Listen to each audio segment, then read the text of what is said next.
Mudik boboran Idul Fitri. Dina mangsa boboran Idul Fitri kulawarga sarah mutuskeun pikeun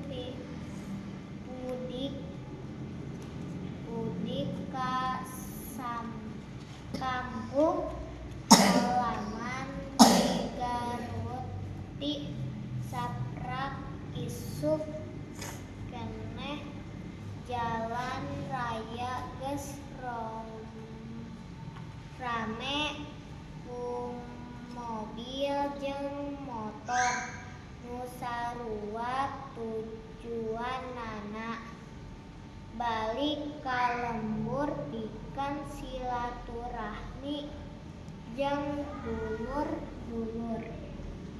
Perjalanan teh pinu ku rasa bungah sanajan macet kadang-kadang ngahalangan tina mobil.